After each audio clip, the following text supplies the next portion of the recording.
What's the meaning of countryman?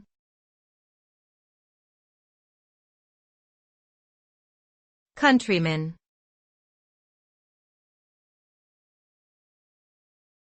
Countryman.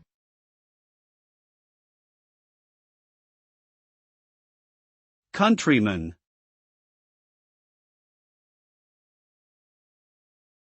Countryman.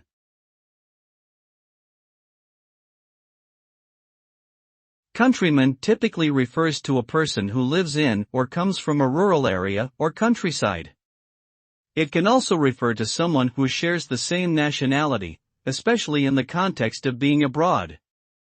In essence, it denotes a sense of belonging and identity to a particular place or culture.